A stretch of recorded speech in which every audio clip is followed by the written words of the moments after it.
unfavorableopinion.org. According to a new opinion poll, most Pakistanis view al-Qaeda and the Taliban as major security threats. At the same time, most of those polled are opposed to the use of unmanned aerial drones by the U.S. military inside Pakistan. More now on the survey from a group called World Public Opinion. This is about an hour and a half.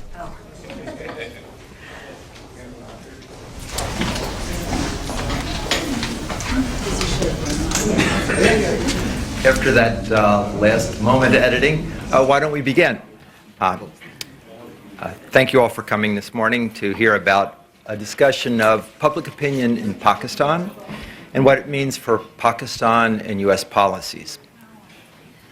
My name is Steve Weber. I'm with the Program on International Policy Attitudes, and we manage worldpublicopinion.org.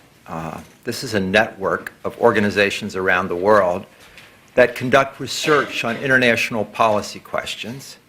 And this study, along with all of our other work, can be found on our website, worldpublicopinion.org, along with the questionnaire, complete documentation, methods, frequency distributions, and so forth. We also have earlier studies on Pakistan and South Asia that can be found there as well. This morning, we will be looking at findings from a national survey of the people of Pakistan that was conducted in late May, slightly over a month ago. The specific dates were May 17th to 28th. To put this in an American context, this was 4 months after President Obama was inaugurated and about 1 week before his speech in Cairo, in which he addressed the Muslim world. Clay Ramsey, on my right, will present the findings on a set of issues, including the public's views of the conflict in the Swat Valley and of the Pakistani Taliban. Also, attitudes about the war in Afghanistan and attitudes about the role of the U.S. in the region. Clay is Director of Research at PIPA and has worked extensively on studies of public opinion in South Asia, recently a study of attitudes about the conflict in Kashmir. Christine Fair will present some particularly interesting regional differences in Pakistani attitudes. Pakistan's ethnic mix is crucial to understand its politics and its relations to its neighbors. We will see that it is important to understanding attitudes toward the U.S. and to the Taliban as well. Christine is a specialist in South Asia. She's traveled many times to both Afghanistan and Pakistan. She speaks Urdu. Currently, she is a senior political scientist at the RAND Corporation and previously was at the U.S. Institute of Peace. And some of Christine's good ideas went into the development of the questionnaire for this study. And finally, Stephen Cohen is a senior fellow in foreign policy studies at the Brookings Institution. He has authored or co-authored books on the American engagement in South Asia and in a volume entitled The Idea of Pakistan. He's had an exceptional career both as an academic and as a member of the policy planning staff of the State Department. Stephen, no doubt, will engage us on policy issues that he finds in the study.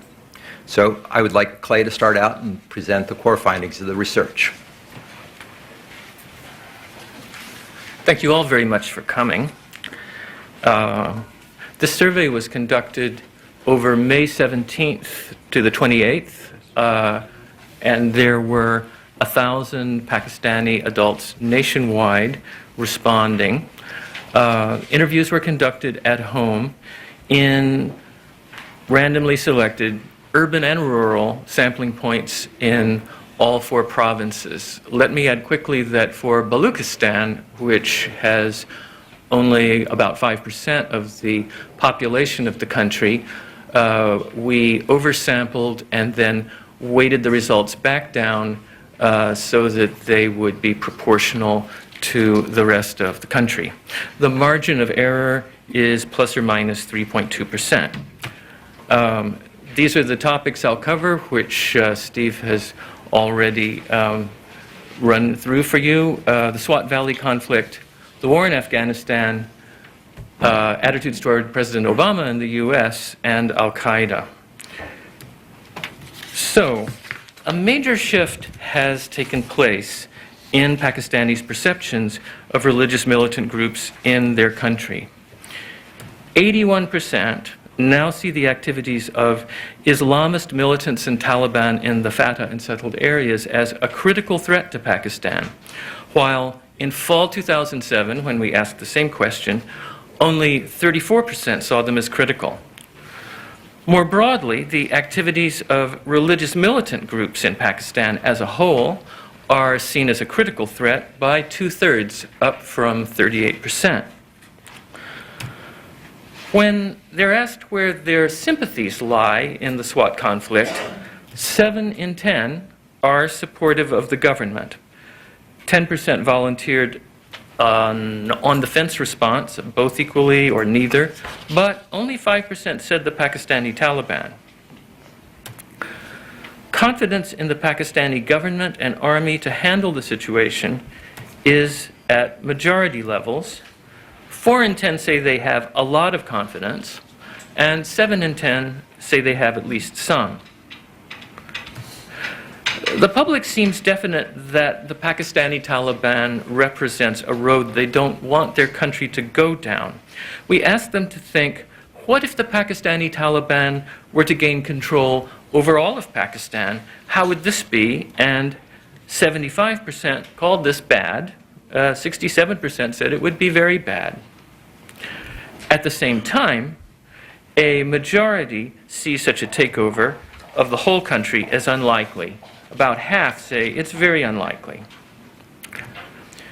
We asked people whether they thought the Pakistani Taliban actually has the ambition of taking over the whole country and imposing its form of Sharia, or whether it means to just run the Northwest, which of course is a sizable goal in itself. A bare majority of 51% thinks the Pakistani Taliban is focused on the Northwest, but a sizable minority, 36%, disagrees and thinks its ambitions are national. Now, the public leans slightly toward feeling that even though the pact in SWAT with the Pakistani Taliban failed, the government was still right to attempt a compromise. We reminded them that government forces agreed to withdraw and allow the Taliban to establish a Sharia system in SWAT, while the Taliban agreed to shut down their training camps and turn in their heavy weapons. A 45% plurality said the government did the right thing in making the agreement, while 40% said the government made a mistake. This is another sign of a shift in opinion, because just before the agreement in March, a poll by International Republican Institute found 72% then supporting a peace deal. Further, the public has judged that the Pakistani Taliban definitely broke the agreement by its actions. When they were asked, do you think that sending their forces into more areas beyond SWAT violated or didn't violate the agreement, 2/3 said, yes, this was a violation. A large majority does not even think the Pakistani Taliban would submit themselves to the jurisdiction of the Sharia courts they were demanding. 71% think the Pakistani Taliban will not accept these Sharia courts having the power to try Taliban members. And this may seem a small point, but it can be important for how militant groups are perceived in future, because the willingness to accept a rule for yourself, if you want to impose it on others, is often basic to people's perceptions of fairness. There is a big divide between the majority's view of some aspects of Sharia and the Pakistani Taliban's view of Sharia. We asked people what they think Sharia allows, and then later asked what they think the Pakistani Taliban allows. So, are women allowed to work according to Sharia law? 75% said yes. Will the Pakistani Taliban allow women to work in areas they control? 81% said no. Are girls allowed to go to school according to Sharia? 83% said yes. Will the Pakistani Taliban allow girls to go to school? 80% said no. Very few think the Pakistani Taliban has any competence to govern and deliver public goods, but this does not mean that people necessarily have faith in the government's competence. People were asked which would do a better job in 3 areas. What about providing effective and timely justice in the courts? Only 14% think the Pakistani Taliban would do a better job. A majority, 56%, thinks the government would, but 26% opted out and said both or neither. Preventing corruption in government. Just 9% prefer the Taliban, but fewer than half, 47%, prefer the government. A large 38% say both or neither. Helping the poor. 7% said Taliban, 44% the government, and another 44% said both or neither. So, since we see this shift of attitudes about the Pakistani Taliban, does this change carry over to views of the Afghan Taliban? And if so, to what degree?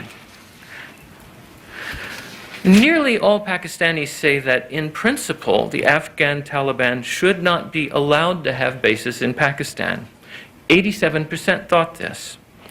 At the same time, many Pakistanis seem unwilling to face the prospect that the Afghan Taliban do operate from sanctuary bases on the Pakistani side of the border. So 77% said that Taliban groups who are trying to overthrow the government in Afghanistan are not operating from bases in Pakistan. However, Pakistanis do seem willing to follow their government if it were to take the lead in clarifying the issue. Asked, if the Pakistani government were to identify bases in Pakistan of Taliban groups who are trying to overthrow the Afghan government, do you think the government should or should not close these bases, even if it requires the use of military force? 78% said the government should close such bases. Only 13% disagreed. This appears to show a considerable growth in support for Pakistani military action to secure its western border. Our September 2007 poll did find a plurality that favored allowing the Pakistani army to pursue and capture Taliban insurgents who've crossed over from Afghanistan, 48 to 34%, but this support was not at majority levels then. If the Afghan Taliban were to succeed in its goal and take over Afghanistan, 3 in 5 Pakistanis would see this as a negative outcome. 61% said that if the Taliban were to regain power in Afghanistan, this would be bad. 54% called it very bad. 24% said this would be a good outcome, and another 10% volunteered it would be neither good nor bad. When the United States is brought into the picture, this overlay gives rise to some very different attitudes. Asked about the current U.S. drone aircraft attacks that strike targets in northwestern Pakistan, 82% called them unjustified. Only 13% disagreed. If the U.S. were to identify Afghan Taliban bases in Pakistan, 79% say it would not be justified in bombing them, though, as we've seen, this type of action is supported now when carried out by Pakistan's own government.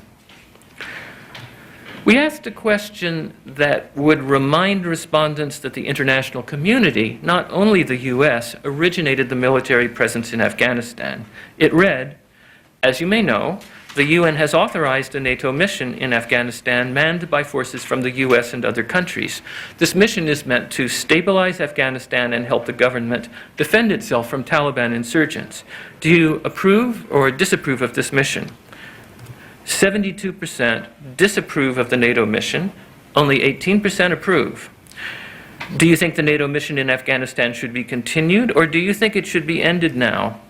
And 79% said it should be ended now, 13% that it should continue. The recent decision by the Obama administration to send up to 17,000 more U.S. troops to Afghanistan this year is widely rejected in Pakistan. 86% said they disapproved. So there are few signs of a washover of public support from the fight with the Pakistani Taliban to the war in Afghanistan. But to the degree that the war in Afghanistan is brought onto Pakistani soil by either side, there is a strong public reaction. Let's look now at whether the arrival of Obama has brought any signs of warmer attitudes toward the U.S. And I should say, this poll was conducted just before the president's speech in Cairo. He did briefly mention the war in Afghanistan and U.S. plans for economic and humanitarian aid in Pakistan. asked how much confidence they have in President Obama to do the right thing regarding world affairs, a 62% majority have low confidence in him, 41% said none at all, 30% expressed some or a lot of confidence. Now, when Pew asked the same question about President Bush in 2008, it found even fewer expressing confidence, 7%, but you have the same number, 61%, expressing low confidence. So more Pakistanis express confidence in Obama than did in President Bush, but the majority expressing a lack of confidence in a U.S. president is really the same as before. We asked Pakistanis to consider what President Obama's policies may mean for their country. 32% said the policies of Barack Obama will be better for Pakistan, 36% said they'd be worse, and 26% said they'll be about the same. So 3 in 5 think Obama's policies mean things will stay as they are or perhaps get worse.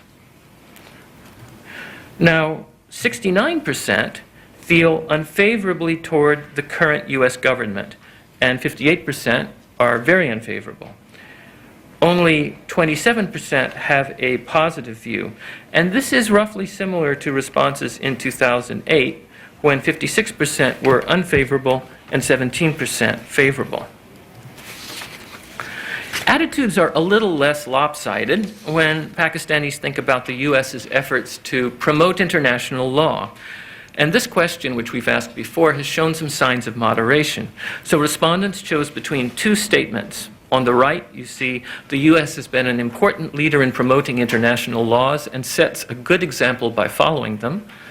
Or the U.S. tries to promote international laws for other countries, but is hypocritical because it often does not follow these rules itself. And a comparatively moderate 2/3 took the critical view of the U.S. This is down from 78% in 2008.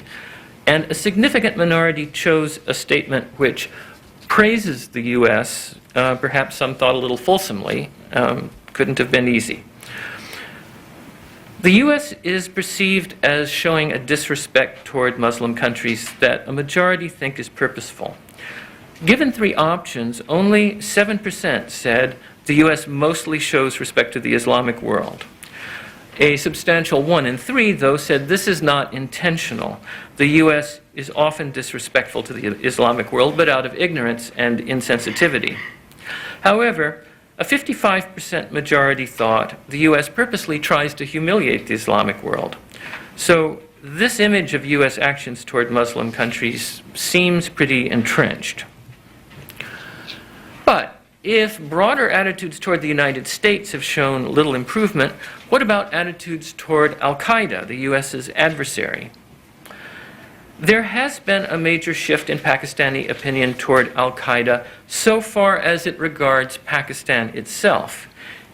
In late 2007, if you look at the bottom bar, 41% saw Al-Qaeda's activities as a critical threat to the vital interests of Pakistan in the next 10 years.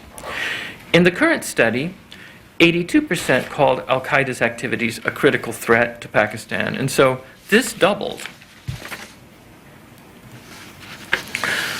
An overwhelming majority thinks Al-Qaeda should not be allowed to run training camps in Pakistan. 88% said this. However, most say Al-Qaeda is not operating training camps in Pakistan. 76% thought this is not the case. Nonetheless, if the Pakistani government were to identify Al-Qaeda training camps in Pakistan, that's how it was put to them, 74% said the government should close them down, even if it requires use of military force. 17% disagreed. And this shows a shift in attitudes from 18 months ago. For comparison, in our 2007 poll, just a 44% plurality then favored the Pakistani army entering federally administered tribal areas to pursue and capture al-Qaeda fighters, while 36% were opposed. Even if the U.S. were to identify al-Qaeda training camps operating in Pakistan, 4 in 5 Pakistanis do not think it would be justified for the U.S. to bomb such camps. 81% rejected this. Similarly, back in 2007, 80% said the Pakistan government should not allow American or other foreign troops to enter Pakistan to pursue and capture al-Qaeda fighters. Only 5% thought their government should permit it. So Pakistanis' views have changed a lot where their own government's actions are concerned, but where U.S. actions are concerned, Pakistanis' views have barely changed. One way of understanding all this may be that we're seeing a rising of Pakistani national feeling directed at both extremist groups within the country that are increasingly seen as harming the integrity of the state, and against outside forces that are also seen as harming the integrity of the state. Many in the Pakistani public see the Pakistani Taliban, the Afghan Taliban, the US, and al-Qaeda as all harming Pakistan's state integrity. So, though the image of the US does not benefit from this shift and this rise in national awareness, overall, I think this change should still be welcome to the US. Okay. Thank you, Clay. Christine will take another slice at these data now. Okay. Slideshow.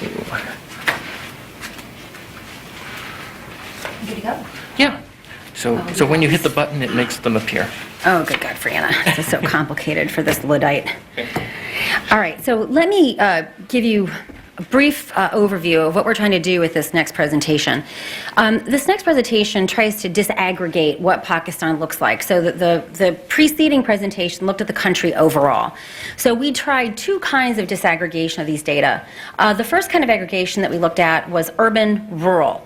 And we didn't actually find a lot of variation between residents of the rural parts of Pakistan and those in urban areas. So we're presenting here interprovincial differences. Now, I think it's important to say up front that in Pakistan there is often more variation within a province than there is between provinces. So the only way we can really look at the determinants of variation within a country is through a regression model. And that's obviously not something that we're doing here. Now, another caveat is that this sample size is only 1,000. And the sample was drawn to be nationally representative. So we are very cautious in presenting interprovincial differences because the sample was not drawn to be representative at the provincial level. So what we're going to present here are only those variables that have a substantially interprovincial difference that we feel confident that those differences are statistically significant. So you can assume that if we don't have a specific slide addressing the previous variables that Clay presented, that there was no significant interprovincial differences, or at least a difference that we felt confident in sharing with you. I also want to point out that in this particular round of survey, PIPA used a different firm. And I have another survey that I'm doing with Jacob Shapiro at Princeton and Neil Malhotra at Stanford that uses the same firm, and we're doing 6,000 people. So some of the interprovincial differences that we point out here, we're going to be tracking in this 6,000 person survey. Before I go further, I think it might also be interesting to share some anecdotes. So before PIPA signed up with this firm, SEDCO, to do the survey, Jacob and I actually went to Pakistan to do enumerator training. And I think it's really important to understand the vernacular that you see presented here has actually been sort of distilled out.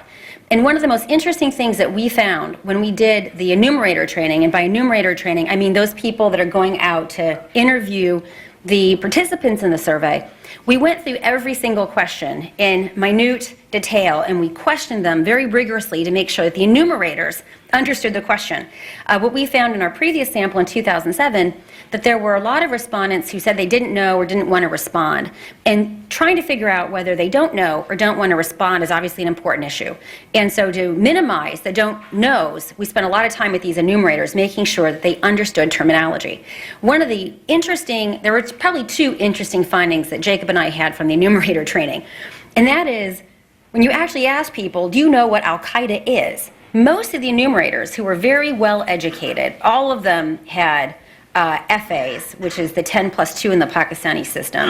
Almost all of them had BAs. Many of them had MAs, and almost all of them had 5 or more years of experience doing direct marketing and other survey work. So, in other words, these folks were very well educated, and they could not tell us what Al-Qaeda was. So we trained the enumerators to explain to the respondents, who also may not know, that Al-Qaeda is Osama bin Laden's organization. And one of the funniest things that came out of that enumerator training was when we were training the Baluchistan team.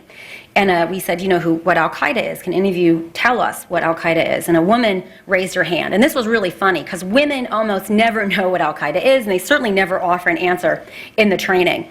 She said, I know. And she explained that Al-Qaeda was Hamid Karzai's organization. So we spent a lot of time with these enumerators making sure that when they ask the respondents, do you know what Al-Qaeda is, that they actually know what Al-Qaeda is. So there are many more anecdotes. Surprisingly, even people in Baluchistan couldn't give a coherent explanation of what the Taliban was. So, I'm really cognizant when we do these surveys that we have to be careful about the translation and that folks understand them. So with those big caveats in mind, we're going to present the interprovincial differences. I do want to say one quick thing about Baluchistan. Clay talked about it in this sample, but Baluchistan's really interesting. If you look at a map of Baluchistan, you've got ethnic pockets. Well, first of all, it's only about 5% of the population, right? And it's also the biggest territory. So in statistical sampling, this is a little bit like a lumpy soup. So for you to get an idea of what this soup tastes like, if the soup isn't well stirred, you have to take bites all over the soup, right? So Baluchistan is like a lumpy soup. So we don't exactly know whether the results we're seeing in Baluchistan is an artifact of the lumpy soup problem, or whether in fact it really reflects Baluchistan results. So with that huge caveat with Baluchistan, you're going to see that it's genuinely an outlier, and we'll be tracking this in the 6,000 person survey that we have with Jacob Shapiro at Princeton and Neil Malhotra. So I'm going to present really 2 baskets of attitudes. The first is about Pakistani threat assessment and threat perception. And the second basket is about attitudes towards American policy and leadership and so forth. So turning to the threat assessments, and this is a slide that you've already seen, we asked the respondents whether or not they see these as a threat or not, and we gave them a variety of potential threats. This particular slide looks at the activities of Islamist militants and local Taliban in FATA in settled areas. And this is what we find. Now, what's really interesting, now we're looking at critical threat, important but not critical, and not a threat. Look at the differences that you see between NWFP and the Punjab.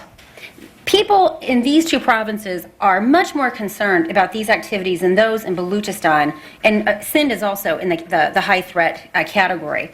And I think there's probably a fairly straightforward explanation if we can assume that these Baluchistan figures are reflecting something of Baluchi attitudes as opposed to the lumpy soup problem.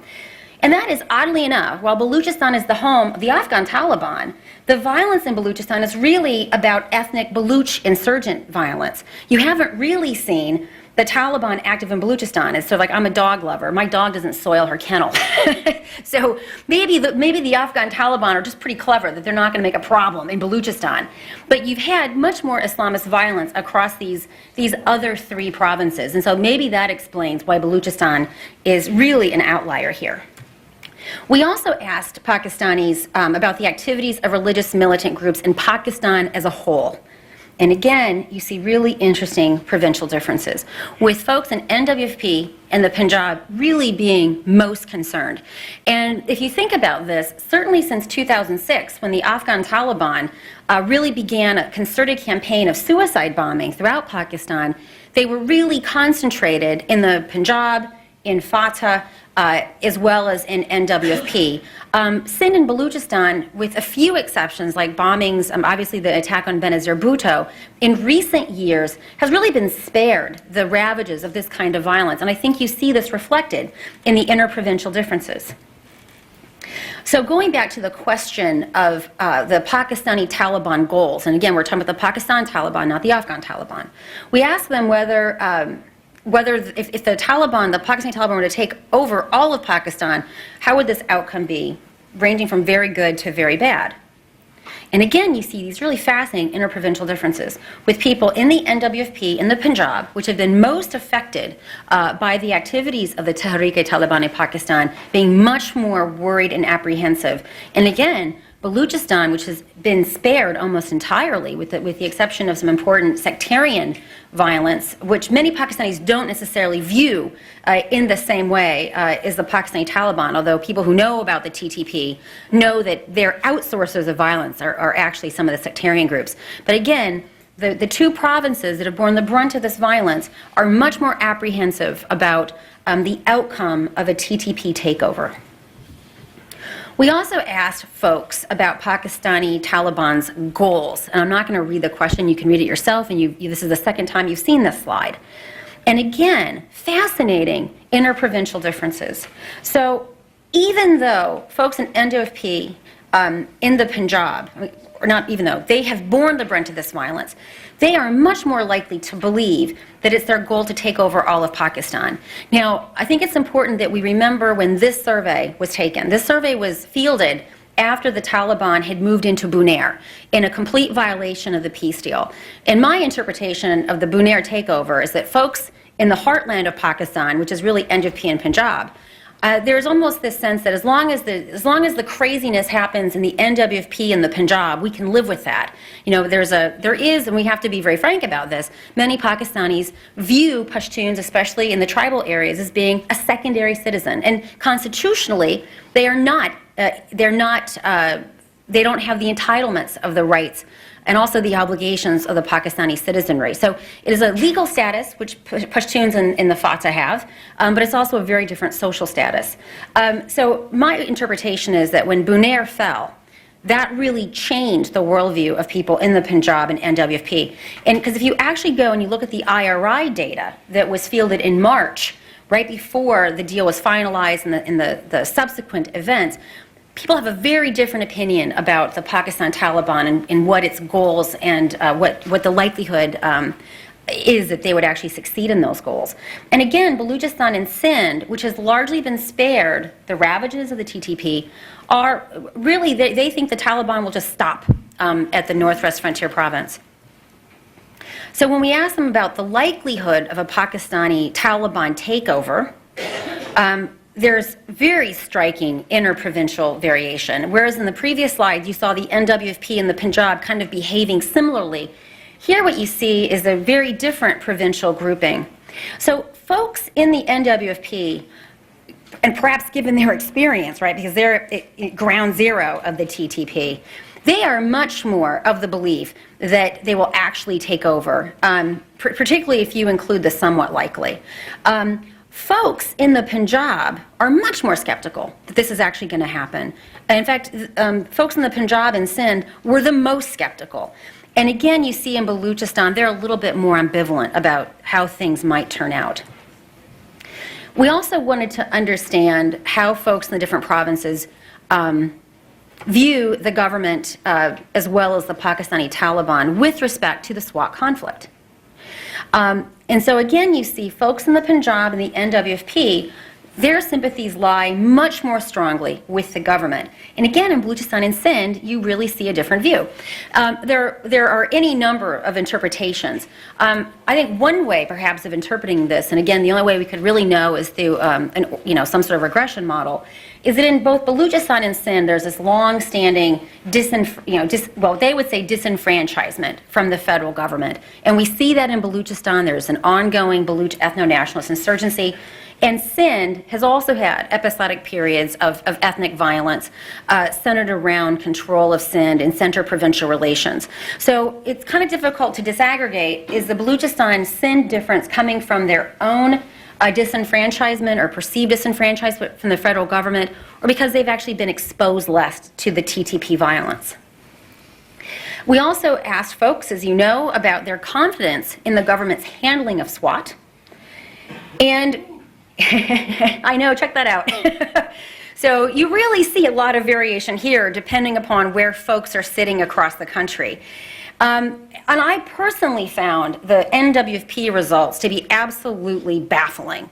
I have no coherent explanation because they are the ones that have actually, borne the brunt of the both federal as well as provincial and military's handling of the situation. The Punjab, that's kind of where I expected the Punjab to be. And again, Baluchistan in particular is an outlier.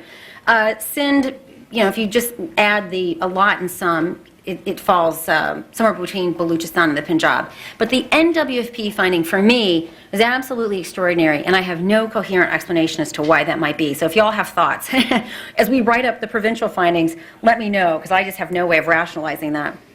So we also asked folks about their confidence in the Army's dealing with the TTP. And again, NWFP here looks very similar to how it did in the previous slide, which makes me believe that this is actually a consistent opinion and not some freaky error in the point estimates. So again, NWFP is looking very strange. Punjab generally is confident, but again, take a look at Sindh. Sindh is an outlier here in that more folks in Sindh is just generally ambivalent. I mean, if you just look at where the numbers are distributed, but folks in Sindh are much more likely than the folks in the other provinces to have no confidence in the way in which the Army has been handling the TTP situation. So now we're going to turn to the second basket. And again, if you don't see a slide with interprovincial characteristics versus the ones that Clay presented, it's because we have no significant interprovincial differences to share with you. So the next basket is really going to be looking at how folks view the U.S. leadership policies and so forth. So first, we're going to revisit their beliefs about whether or not Obama is going to be better or worse for Pakistan. And again, really enormous provincial differences, with folks in the NWFP and Baluchistan, oddly, being more optimistic that this is going to be a better outcome. Now, I want to talk about NWFP very briefly, because again, here's where NWFP is behaving in a way that I think is counterintuitive. So before President Obama became Obama, and when he was on the campaign trail, much more than Bush, he was very transparent about the utility of predator strikes. And he said, we're going to continue doing this. This is in our national interest. He was very clear. If you look at President Bush, how he handled this, it was really a situation of denial until the very end of his elected term. For the first several years of predator strikes, the U.S. was actually in kind of denial about it. And you look at some of the earlier press reports, when journalists would say these were American strikes, there was actually silence, if not, maybe, maybe not, we're not going to confirm or disconfirm. But by the end of the Bush presidency, he was very clear. But Obama, more so than Bush, was clear that this is a tool that's useful to us.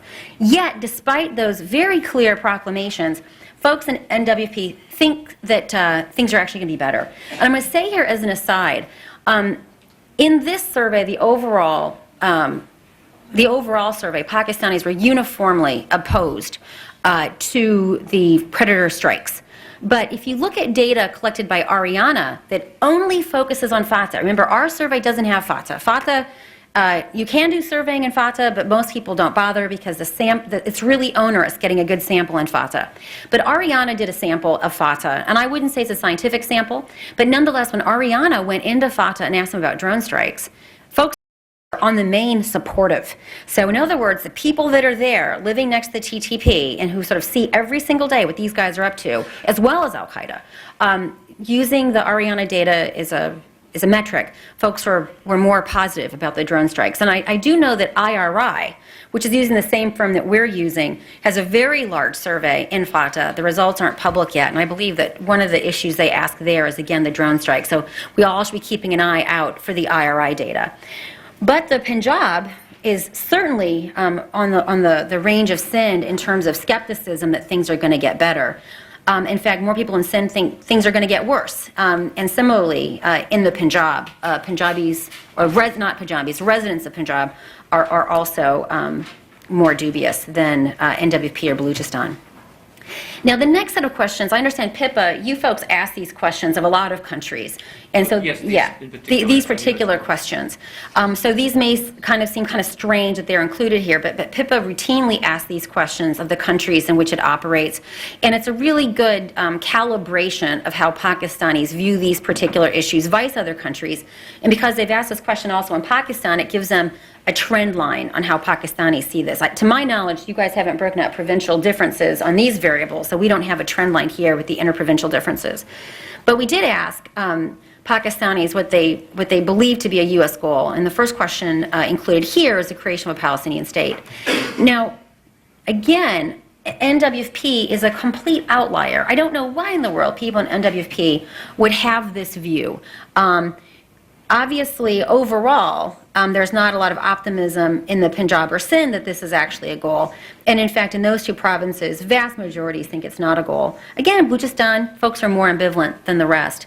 Now, there is a reason why this question is actually important in Pakistan.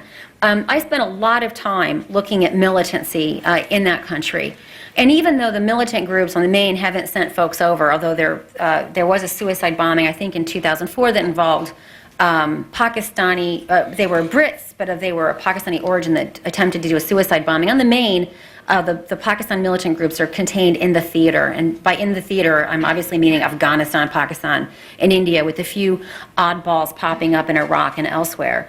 But what I have found in the literature of Pakistani militant groups, that the Palestine issue is a huge motivator. So if you look at Lashkar-e-Taiba poetry, Lashkar-e-Taiba posters, I've been collecting the magnum opus of Lashkar-e-Taiba. And the Palestinian issue is really a recurrent theme across these militant groups. So if you're thinking about what might be a metric of support for some of these militant groups, this actually is an important question, even though it's also useful in benchmarking Pakistan. And so with that caveat, as I said, NWP is certainly an outlier.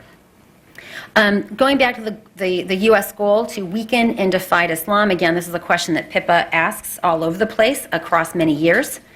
And what you see is overwhelmingly, folks seem to think that this is the goal.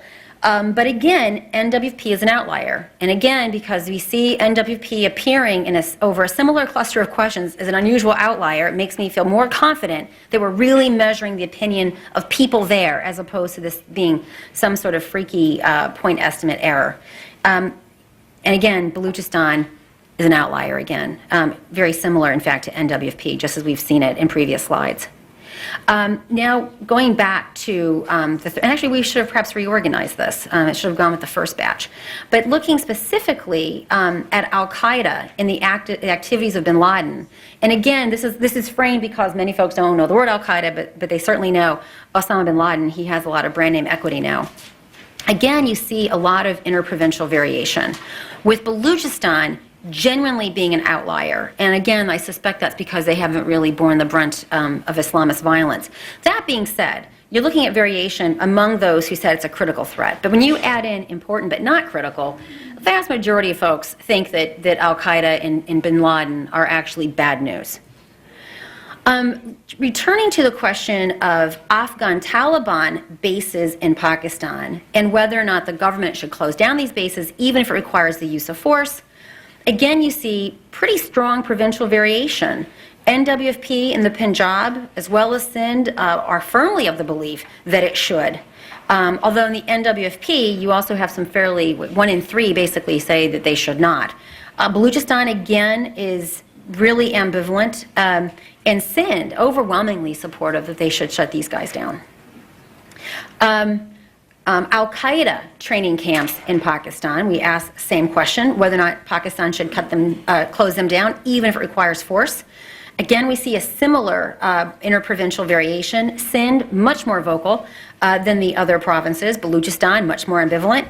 And again, NWFP, a little bit more than 1 in 3, thinks that the Pakistani authorities should not shut them down. So the breakout here is rather similar to the question posed about the TTP. All right, so this is an interesting question. Pippa, again, has asked this question in other countries. And correct me if I'm wrong, Clay, but I think the motivation of this is that what Pippa's trying to do is to disaggregate what folks think. You could certainly imagine that you support attacks on the United States and you support al-Qaeda's goals. But al-Qaeda's goals are much more expansive than simply attacking the United States. So it's also possible that you could share many of al-Qaeda's other goals, but reject attacks on the United States. And then there's the basket of people that you'd like to see large numbers on, those that don't share al-Qaeda's views on the rest of the world and also oppose attacks on the United States. And again, you see really interesting variation across the provinces. The Punjab has the highest percentage of people who are in that category that we'd like to see more of. They oppose al-Qaeda and they oppose attacking us.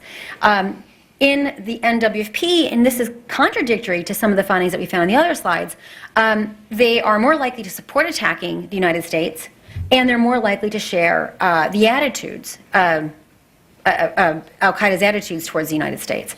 Balochistan, interestingly enough, oppose the attacks on the Americans, but actually share many of the attitudes towards the United States. So this just gives you a really good flavor of how people in these different provinces align themselves to the other goals of al-Qaeda specifically, and the violence that al-Qaeda seeks to perpetrate on the Americans' assets, people, and so forth. Now, again, turning to Osama bin Laden, over the years, when you see polls on Pakistanis and their views about bin Laden, there are different ways of asking the question. So it's kind of difficult to get a solid trend line on what they think about bin Laden. I think Clay can give you a sense based on their previous years of asking this question. But again, you see really interesting interprovincial variation. So the majority, a slight majority in NWFP actually have a positive attitude. But there is some considerable ambivalence. 40% are mixed, 47% are actually negative. In the Punjab is where you actually see the least level of active support or belief that a bin Laden is an okay thing or an okay guy. And you actually, along with Balochistan, see the largest number of people who actually have an explicitly negative view of him. And Sindh, you see a little bit more ambivalence going on. And that's it on the interprovincial differences. Thank you. Thank you, Christine. I could, well, I'll stand up for the exercise.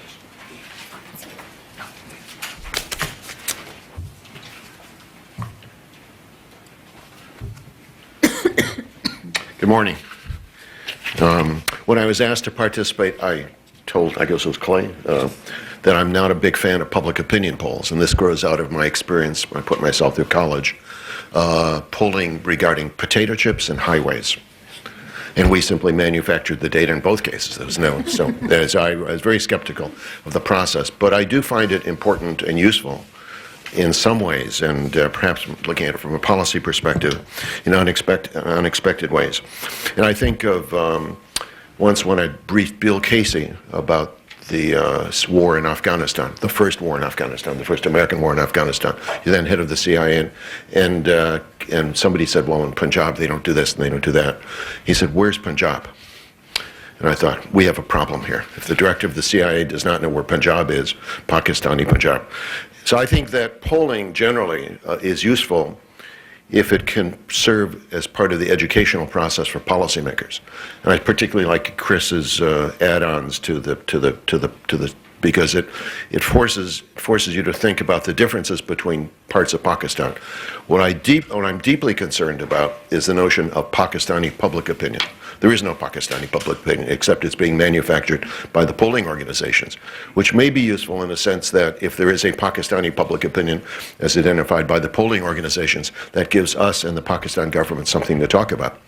And to the degree that Pakistan emerges or moves towards being a more, I won't say democratic, but more participatory state, that's useful. In a sense, the Pakistan government may have to take account of its own public opinion as defined by American pollsters, perhaps, in its policies, which I think is a step forward. So from the point of view of American policymakers who often know nothing about a region or a country, polling forces them to think a little bit, at least generalize about Pakistan and Chris's case of what Chris has done with this data, critical difference between provinces.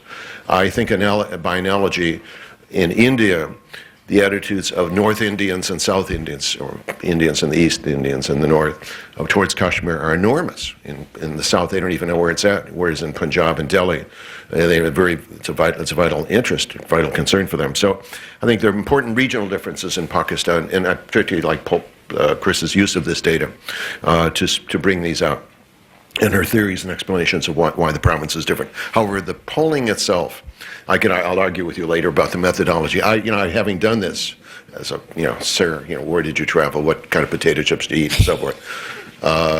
And we simply sat down and manufactured it. And I know in my experience in India, a lot of the stuff is fabricated to suit the customer.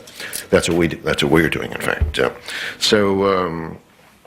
let me talk about a few policy implications, and then very briefly, and then move on. Let you move on to questions. So I think polls are an educational tool in a sense for the policymaker if you get them to sit down and look at them, especially if you have nuances and differences, and especially if you can do them over time. And what struck me about this poll was that the earlier numbers of don't knows and no answer were much higher than the later one. You've explained why, but I think that's a critical issue. When the polls did have time series in them, that was interesting. Let me say first that Pakistanis have been bombarded by propaganda of all sorts for generations, right from the beginning of the country. This is a country that grew up on anti-Americanism. You could buy the Protocols of the Elders of Zion freely in the bazaars, and a lot of this was state-sponsored. In fact, even recently, you had the government of Pakistan accusing the Indians and the Americans of colluding against Pakistan to break up Pakistan. So a lot of this is, it's a country that's been subjected more than perhaps any other country I know to sort of systematic, brainwashing of its own population. So I think that, but that didn't matter. In a sense, we didn't care about it from a policy point of view because we'd subcontracted Pakistan to the army and particularly to General Musharraf in recent years. So we didn't care what Pakistanis thought. American policy was disinterested in what the polls said because we didn't, the people didn't care. It didn't matter. And who knows who the people are? A bunch of ragtag people who don't count, don't vote, they don't wear uniforms. They're really not our friends. So the polling was irrelevant until recently, but now I think Pakistan has sort of a democracy, or moving in the direction of democracy, a more participatory system. The opinion of people does matter, and as I said earlier, we may be creating a Pakistani identity, a Pakistani public through these polls, because I'm not sure if the Pakistan government itself has any kind of comparable mechanism. In fact, that's an interesting question. They do. We can know about that, but they do. They do. Okay, then I wonder if their polls correspond with our polls, or if they have people like me doing their polls, which means forget about it.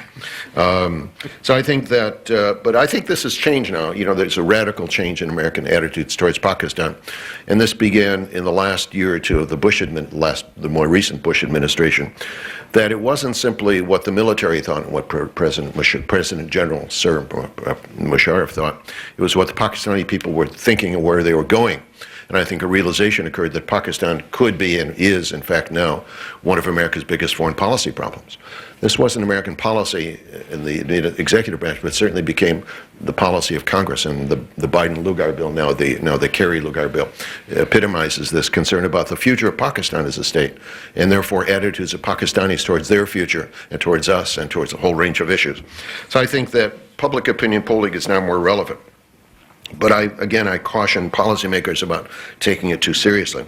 What would be useful, in my point of view, would be if you could deconstruct these polls in some ways to look more carefully at age differential and class differential among those who respond. You might need a much larger sample. But I'm very interested in what the 17 and 19 and 20-year-olds, even the 15 to 20-year-olds think about the future of Pakistan. That's going to be my next project, in fact. In a sense, how do they see Pakistan? How do they see America?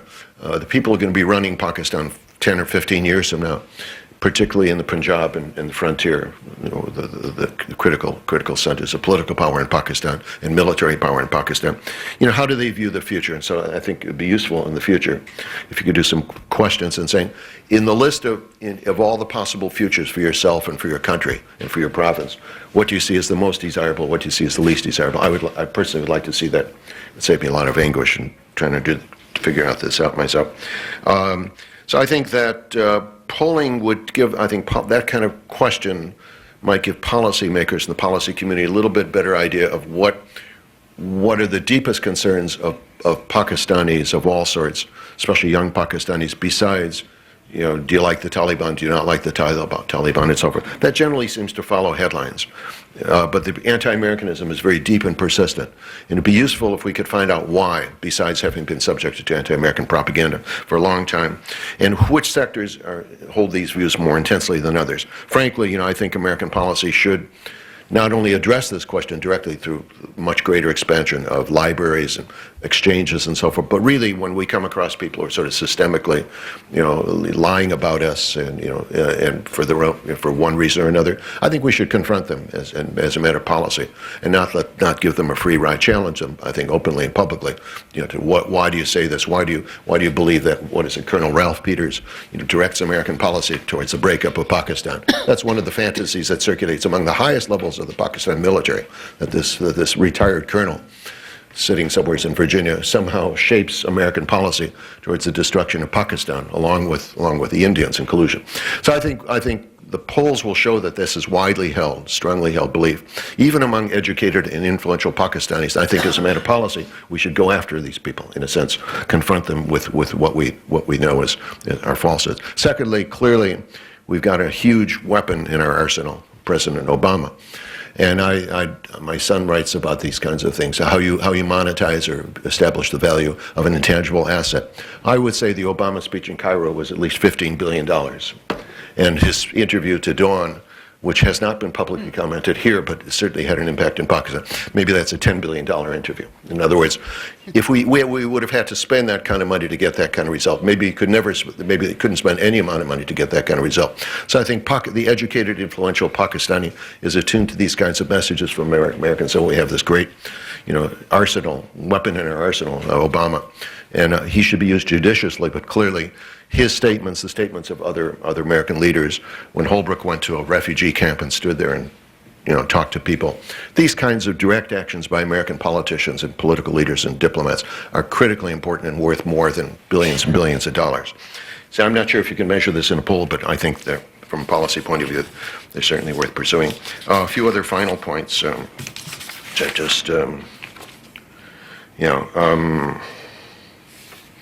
Now, do we need to worry about Pakistan in terms of where public opinion and the publics are going in Pakistan? Yes, I think that, and I think the administration is coming to the conclusion that it is perhaps more important than Afghanistan. So what the Pakistani people think, or peoples think, because there's really no single people, what different kinds of Pakistanis, different classes of Pakistani, I think is going to be critically important for American foreign policy for the indefinite future.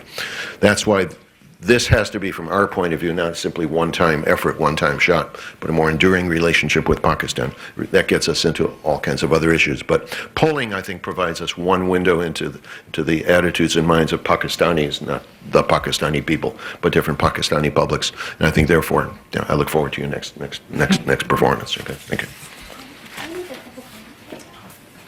Okay, just a moment. Thank you all. And we will run as long as we'd like, or at least for 20 or 25 minutes on questions and discussion. And I know Christine has an observation. And while you think about prepare your thoughtful, brief question for the panel, I'd like to just pose a quick, simple question to our panelists. All of these people have to go back to their office today, probably, and you will go back to your office. And someone will say, where were you this morning? You say at a presentation on public opinion in Pakistan. And you should be able to tell them one interesting or important thing that occurred to justify this 90 minutes. And I would like to ask our panelists if they could help the audience with one thing that they found interesting or important from this public opinion research. Would anybody like to start? Yes. Christine. To all these folks that work in public diplomacy, you can't change what Pakistanis think until you figure out what they think and why. And I think we have to really move away from this idea of Pakistan as being this coherent thing where everyone sort of thinks alike, because when you actually look at, and in the other survey that we're doing, we are looking at age differences because we've got a 6,000 person sample, so we can do that. And it's interesting, when you look at gender, when you look at urban, rural, when you look at province, when you look at age, what you find is that views are held very differently across the country. So public diplomacy folks have to figure out, A, what they think, why, what source of information do they consume, and they have to stop thinking about a Pakistan, because there are actually multiple Pakistans. Any observation, Clay? Well, to me, the thing that I have gathered from this whole process is that many observers and reporters of the Pakistani scene over the last few months have said that there seems to have been a sea change in Pakistani public opinion, and for good or ill, the tools of social science turn out to say the same thing. So either both modes of knowledge are wrong, or both modes are right. The other really key thing for me is to understand that this greatly increased negativity and skepticism toward religious militant groups in the country does not bring with it any sort of automatic reinforcement of other attitudes that the U.S. would like to see for its foreign policy reasons. And so this should always be very clearly distinguished in people's minds.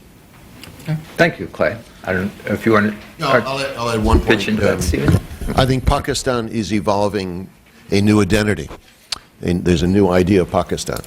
And that idea certainly now does not include any favorable attitudes towards the United States except in a commercial, you give us this and we might do that relationship.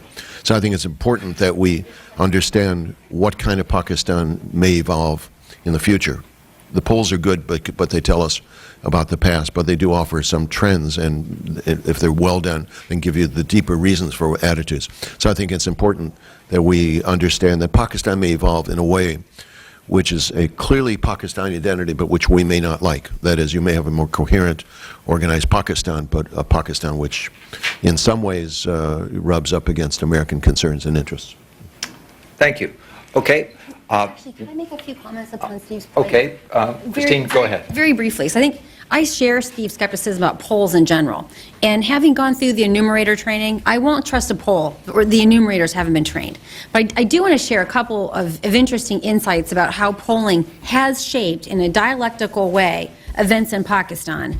My favorite story is IRI, the International Republican Institute, who uses the same firm that we've used here, collected, as you know, since 2007, a lot of data about the views of Musharraf. And they asked a question, what are your views about the Army?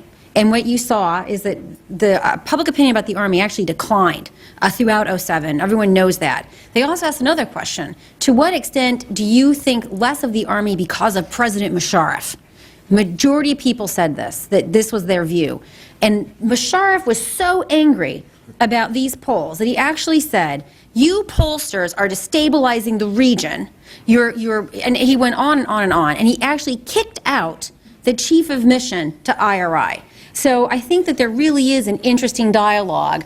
And I think your point was absolutely spot on, that the fact that you've got folks that are talking, you have folks that are collecting data on what Pakistanis think, feed into that government. And even a military dictator like Musharraf, in the end, was brought down through a mobilization of civil society and what people thought. And so, as a barometer, I think these polls are important, even though any point estimate itself should be taken with some dubiety. Okay, thank you. And one of our associates will bring you a microphone so the film crews can pick up your question. Go ahead, Ambassador. Thank you. Tazy Schaefer from CSIS. Thanks very much. It's a very interesting set of results. I have some questions about the questions that you asked. The focus on bases in Pakistan struck me as perhaps not really focusing on where the real problem is. I don't know whether there's some polling history that dictated that. And the question on the goals of the Taliban was binary. Either take over all of Pakistan or take over only the NWFP. There are lots of other possibilities. But it also seems to me that there's an interesting timing question that you didn't mention and that may help explain a lot of your results, and that is that this happened 10 days after the government's highly visible decision to go in militarily in Swat. To me, that probably sets up a situation where you have the maximum unpopularity of the Taliban, and I was struck, in spite of the provincial differences, by the fact that the Taliban were unpopular everywhere. It was just a question of how much and how intensely. It struck me also that that might explain this otherwise bizarre finding in the NWFP about having high confidence in the government and army to handle things. I think this may have been the wish being father to the thought. I worry about what the answer would be to that same question in, say, August, if the displaced people are still away from home. Okay. Any response or observations about that? No, I mean, I share Ambassador Schaefer's concerns. I think the timing of this is really important. And especially when you look at their findings vis-a-vis what IRI found in March before all of this took place. So I suspect strongly that that's actually driving it. I also share your concerns about the IDP situation, because the IDPs, now what's interesting about these IDPs, my understanding is there are more IDPs actually in people's homes than in actual camps. But as you have the IDPs sort of spreading across Pakistan, when I was there doing the enumerator training, there was already a lot of displaced persons. And the concern that folks evidenced during the meetings was, you know, they would say, well, these Pashtuns, they have different values and cultural commitments, and they're more religious than we are.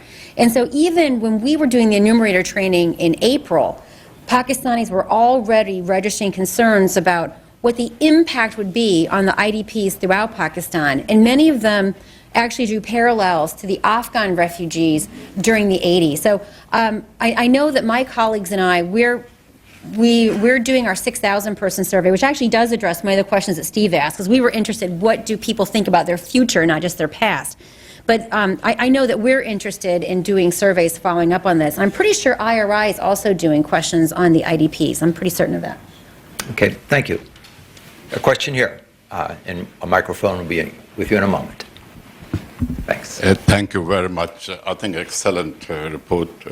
I have certain observations. My name is Mehtab Karim. I've been a professor of demography sociology for about 10 years at Aga Khan University. Currently, I'm working on World Muslim Demography project here at Pew Research Center. I have certain observations. First of all, I think I do agree with Professor Cohen's most of the remarks, because I work in the field. And so I know quite a bit of problems which could happen. Two observations. One about Sindh. I'm from Sindh, from Karachi, and I lived there many years, at least last 10 years I was there. And I think that the observations or results you have for Sindh very striking. I think that there's some problems in the way data were collected or whatever. The Sindh is a very liberal province. 50% of the population lives just in urban areas. Yes, there are a lot of Pashtun-speaking people. About 10% of Karachi's population is Pashtun, so maybe they are overrepresented, because apparently reflecting their views than Karachiites. The population in Karachi and Sindh, 100% or say 95% are with the present government, and I don't think that they would say that they don't accept whatever the government is doing. So that is either striking results which need to be looked at. I don't know about the sampling design, how it was done in Karachi. I have done surveys in Karachi. One of the very difficult places to do interviewing. Most of the people, upper middle class, upper class, they don't want to entertain anyone at their homes, period. They won't answer questions. I did a survey of 5,000 households, and I had a lot of problems with upper and middle level families. That is one observation I have, because I can't believe that 96% of people in Sindh would be in favor of Al-Qaeda, some way, negative, positive, or some very high percentage, very high. And 90% of them would be not accepting Obama's views, because I was there immediately after the last elections, and I did some work, because I've done a lot of opinion polls for local magazines. And I thought that Karachiites, particularly, which have 40% of Sindh's population, are extremely in favor of Obama, because he went and spent some time there and read newspapers. So I would be very much interested in knowing what I think my suggestions are. That when you do these surveys, and I did a survey of 100,000 households for NIH in Pakistan, including in FATA and WFP, it was about maternal health and child health. And we used to do 5% rechecking. Okay, and it was about 5,000 revisits. And if you're doing 1,000 interviews, you can at least have 100 revisits. Using the same firms, but two different organizations, that could be problematic, because they may tally their previous results, just reminding you about the problems in the field, because of my person. Now, my suggestion is that, agreeing with Professor Cohen's remarks, do the survey of young people. As a demographer, I know there's a youth bulge. 60% of the population is below age 30. They are the future leaders of Pakistan and many other countries. There are more younger people in Pakistan between ages 15 to 29 than in Iraq and in Afghanistan. There are about 60 million of them. Also do the opinion poll of people who matter, educated people, because they are the ones who write in English newspapers, Urdu newspapers. They build the opinion. Majority of the population, 60%, they cannot read and write. I don't know if they would know all the intricate questions that you have asked. Thank you very much. Okay.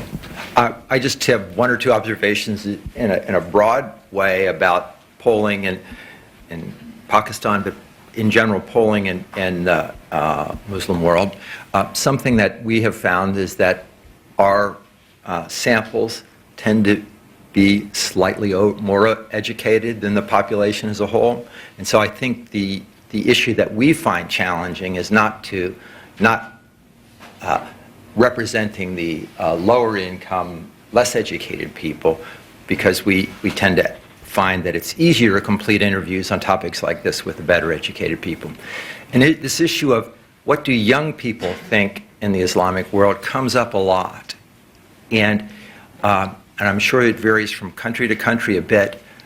Generally, we haven't found when we've done analyses of young people that they're substantially or dramatically more positive to America or the West than the population as a whole. And those are broad, generalized statements, but I think that represents at least our experience at looking at the demographics of our samples in the Muslim world, and also trying to understand how young people are approaching international issues. Whenever I go to Pakistan, I try to visit classrooms. I'm a professor. I've got a lot of professor friends and talk to students there. And I would get the opposite conclusion that, in fact, the students that I met, both Karachi and Lahore and Islamabad, more anti-American. They seem to have absorbed more of the anti-American propaganda and internalized it than the rest of the population. Well, I think that is reflected in these provincial distributions as well. That is one possible explanation for some of the things that Chris was pointing out as puzzling, is that in questions that are just focused on the U.S., in the provinces that are more urban and better educated, there tended to be larger majorities giving anti-American, quote-unquote, answers than in those provinces that were less so. Well, I have a couple of concerns. One, I really take your point, and that's why I said up front this was not a sample that was selected to be provincially representative. So that's why we were really cautious in which ones we presented. In the sample, the survey that we're doing with Jacob Shapiro at Princeton and Neil Malhotra at Stanford, we're going to be looking very closely at the issues that you noted. So we've actually asked to see the enumerator's Kish grids, which is the grid by which they select homes. We're also asking to see household by household what the refusal rate to participate is, and what are the characteristics that are observable, because obviously if you're not going to participate in the sample, we don't know, but you can observe, are you in a lit street, are you in an apartment building, are you in an urban or rural area? So in the 6,000 persons sample, we've asked and we've paid for, because you have to pay for these things, to get the information about those who participated and those didn't, so that we can precisely look at that issue. But we're very cognizant. So at the 6,000 person sample, we should have some generalizable results. They're provincially significant. And so some of the issues that came here, because we asked similar questions, we're going to be looking more robustly. So I definitely take your point on the sampling issue. Like I said, I was really, and I think Sindh also has that lumpy soup problem that you have in Baluchistan. Again, particularly in the urban areas, the constitution of the urban areas are quite different from the rural areas. But on the age thing, this is why I'm very skeptical of tabulations. I think the only way you can look at the impact of urban, rural, age or other sociographic or demographic information is to do an OLS, an econometric regression. And so my colleague Jake, because otherwise things, is it urban rural or is it interprovincial? Because the percentage of urban rural is different within the provinces. So do the interprovincial differences suck up the urban rural? We don't know. So the only way you can do that is through a regression. That being said, when Jacob and I have looked at anti-Americanism, we actually, I hope I'm not distorting the results because there are different results, but we have found similar things about youth being more They're certainly not more pro-America. And when we did the Iran survey, if I remember correctly, young people were somewhat different in their views. I know when we looked at this in the regression analysis, there were differences across youth, but you can only do that. You can only say definitively what's the impact of age by doing a regression analysis, not these tabs or even crosstabs. Okay. Question. Thanks. I'm Ken Yates. I'm a former Foreign Service officer. I spent 2 years of that Foreign Service, 30 years in Afghanistan. I think it's working, Ken. Yeah. I spent 2 years in Afghanistan. I also did a lot of work on research. I'm skeptical of your poll dating, right? That's correct. Human beings are very complex, and I think it's very difficult to come to conclusions based on a broad spectrum. If you pick all these people in this room, you come up with all kinds of problems in polling. Anyway, I have two questions, if you don't mind. One is a speculation on what are the sources of these impressions that you've tested for. I wonder to what degree, since the two groups, the split between the border provinces with Afghanistan and the rest of the country are pretty pronounced, to what degree is the effect of Pashtunwali felt in these statistics? It goes much deeper than Islam, and it's the traditional code of ethics and conduct. For example, a general abhorrence of foreigners. Osama bin Laden is a foreigner, just like Americans are. And that affects, certainly did in Afghanistan, and continues to do that in Afghanistan. It affects the impressions of Afghans of anybody who's a foreigner doesn't belong there, therefore they should leave. That's pretty fairly standard, and I would expect it to be reflected in the Pashtun part of the population. The second possible explaining factor that I didn't hear in very much of in the results was the impact of literacy and how people get their information, which form these attitudes. Most of the block of border peoples the literacy rate is much lower. I think if the gentleman here who's done polling here would agree that although it may be 60% in the big cities, when you get out near the border, it falls way down to like 12%. And women particularly are not educated. For the same reasons in the Pashtunwali, everything is intertwined. It's an arabesque. But I wonder on the causality is as important as the findings, I would suggest, and I wonder if you might comment on that, please. In the way that you're skeptical of polling data, I really loathe this idea of Pashtunwali. What's interesting about Pashtun, I think it is so reductionist, and it really assumes that this thing is actually is not changing. And when you actually look at Pashtunwali by the metrics through which it's ordinarily considered, it's actually changing. Melmastia, this idea of traditional hospitality, it's utter rubbish. It's a pay-as-you-stay phenomenon. And people have actually enriched themselves by taking money from hosting foreigners. So I think this Pashtunwali notion that Americans love to resort to explain all sorts of unusual behavior needs to be interrogated very seriously, because across the Pashtun belt, this is interpreted very differently. So, for example, in Swat, Americans love to talk about jirgas. They don't do jirgas in Swat. So you actually, this idea of Pashtunwali, I think, obfuscates more than illuminates. And actually, there are enormous within provincial differences between literacy rates overall and between male and female. In fact, I find the variation within provinces to be much more significant than differences between provinces. And actually, if you look at the data, folks in Baluchistan are less likely to be literate, all else equal, compared to people in the NWFP. So I encourage people to not just assume that because they're on the border areas, because NWFP is driven by Pashtunwali, that they're less literate than folks elsewhere. And if you actually look at World Bank data, at attainment rates, you actually see families are making very different choices. Families are investing in children in a very rational way.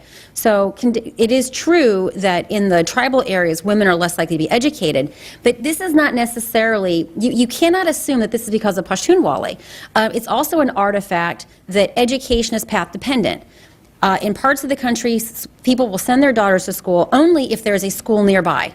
And this is true across Pakistan. The biggest determinant of whether or not, and this is true in the Punjab as much as it's true in the NWP and FATA, people will send their girls to school if there's a school nearby. They will not send their girls to school if the school is far away. So I think that you really have to think, again, not about these reductionist categories like Pashtunwali or not Pashtunwali, because when Pashtuns are behaving in other parts of Pakistan, they behave like Pakistanis elsewhere. So I don't think that's really what's explaining it, is the short answer. Let me add a reminder that we showed some provincial breakdowns because for purposes of policy, it is really important to understand how attitudes might be distributed differently in places where there is a war than places where there is not. Just putting it very crudely. The great majority of findings overall in this study do not show these big differences. The other point I'd like to make has to do with this idea of identity, that somehow if, in fact, across 4 provinces, everyone winds up with a majority agreeing, saying the same thing, that means that some kind of identity of Pakistanis is being manufactured here. Since we poll internationally, we document many, many questions in which people on opposite sides of the world happen to have majorities that answer a question the same way.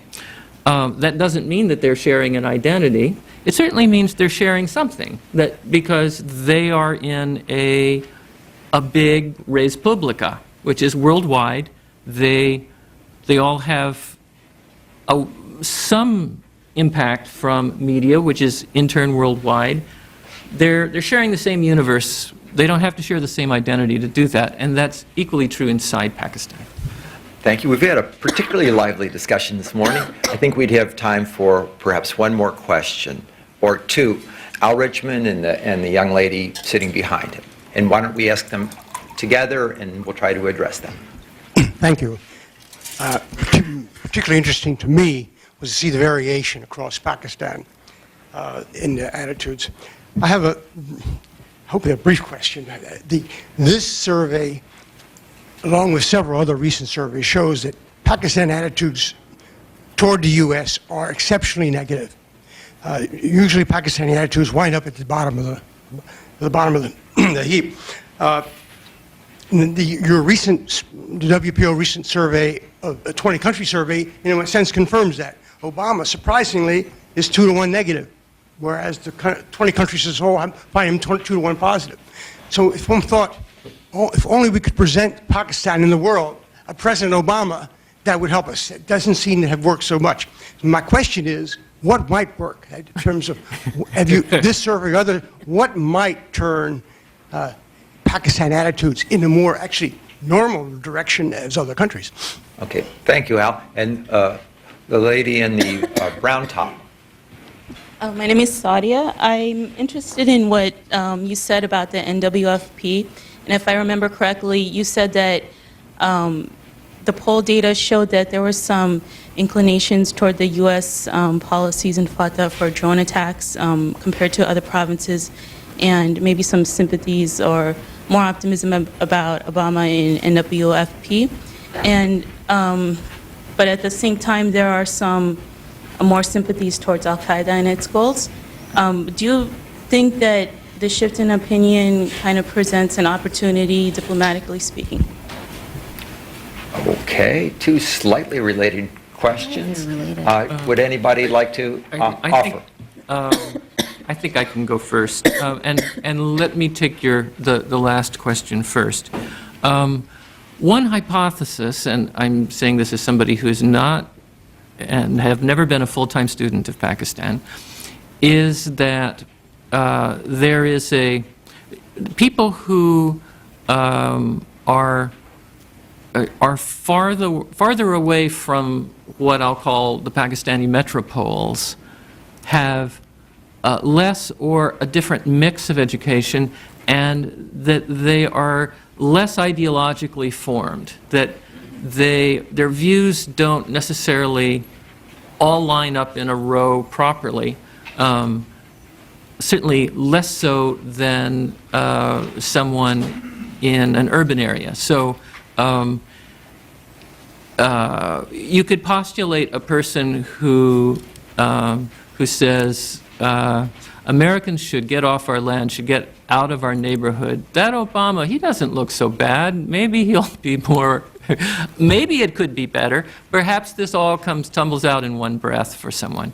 And that is, you know, a much looser knit kind of way of thinking relative to ideology.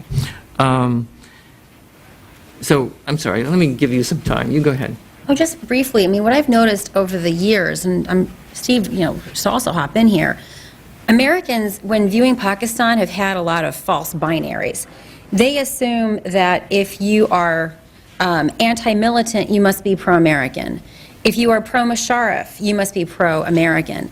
And what I've seen, both just hanging out in Pakistan since 9/11, as well as looking at poll data, that this is in fact a fake binary. You can think Al-Qaeda is great, and that is absolutely uncorrelated to your view of Americans, except in econometric models, where we find that if you think that Gallup did a really interesting study. They asked folks, they defined radicals as whether or not they thought that 9/11 attacks were justified. And then they looked at what explained that belief. And they found it wasn't religiosity, it wasn't how many times they went to mosque, it wasn't their belief about Sharia, it was their beliefs about America. So only in these econometric models do you find these kinds of correlations. But my experience has been that they're, in terms of opinions about any particular question, that they're absolutely not connected. And Wendy Chamberlain made a really interesting remark about the Cairo speech. And I went and sure enough, she was right. He never mentioned Kashmir. And in the Indian press, it was, "Rahoo, we won." He didn't mention Kashmir. And in the Pakistani press, it was like, "Oh, crap, he didn't mention Kashmir." So I think Obama, for Pakistanis, is a mixed bag. And one other thing about Obama that I think is really important to distinguish, and I think this matters. In the last 2 trips I've made, people were not happy about this. Obama, the candidate, talked about Kashmir being important. He talked about a regional approach. He talked about a special envoy. And in the original formulation of that, India was involved. Kashmir was there was this idea that to stabilize Afghanistan, you had to stabilize Pakistan. To stabilize Pakistan, you had to get India to be nice. When the special envoy came in, what happened? The well-heeled Indian lobby threw up a storm of a word I won't say, and the next thing you knew, India and Kashmir were removed from the portfolio of Holbrooke. And that was a victory for the Indians, but in the zero-sum game of Pak-India relations, it was seen as probative as evidence of the Indian influence. You hear people in Pakistan say India is the new Israel. So the fact that they could get out of Holbrooke's mandate Kashmir and India, this was seen as very disappointing. And it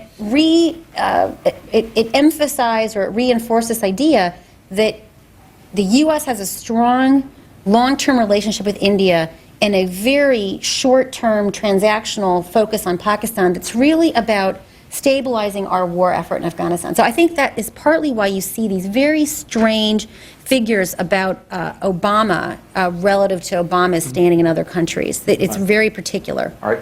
Stephen, a few final words? Just a final word. I think that part of the problem is that the Pakistani identity, or the Pakistani people, haven't had much to boast about recently, and their victory in the World Cricket Cup really may do more than all the things we've been talking about to, in a sense, provide a pan-Pakistani identity about the future of Pakistan, a positive, healthy future. I had a student who once did a study of Indian national identity, and she reluctantly concluded that it was Bollywood and sports that tied India together. So Pakistan needs a film industry as well as a cricket team, and I think this is an opportunity for American encouragement. And I'll go watch them. Okay. You didn't answer his question. Nobody answered his question. How it can be improved? Well, I just said one. Pakistani, anti-Americanism, how it can be reduced? Well, I think that Chris's answer is the correct short-term point myself. And what Steve said, we may just have to get used to the fact that we have a historical legacy, and in the policy-driven future, We should be happy with the category where Pakistanis reject militancy but still think we suck. And I do think that Kashmir has to be in the discussion, and if it is ostentatiously excluded, then that's a real negative. And if it was brought back in, it would be ostentatious now whether we like it or not. But I do think that would have some impact. Yeah, one final word. I think that we have to understand that in terms of the Pakistani self-image or identity, India may play a larger role than we do. And the Indians can do more to help or to hurt Pakistan than perhaps we can. And we should stand back, in a sense, allow the Indians to work this out themselves with Pakistan in a positive way. Thank you all very much for your attention and the lively discussion.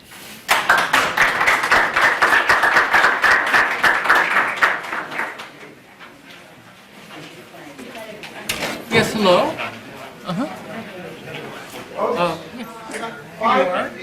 Sure. These are good yards. Good yard.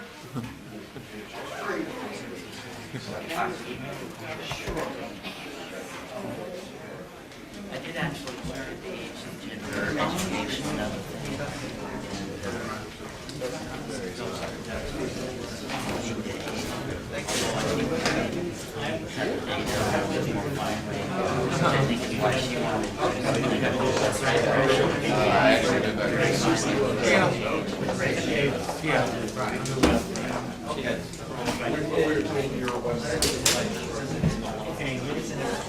Are you walking back now? Yeah, I will. I will ask. All right, I'll wait.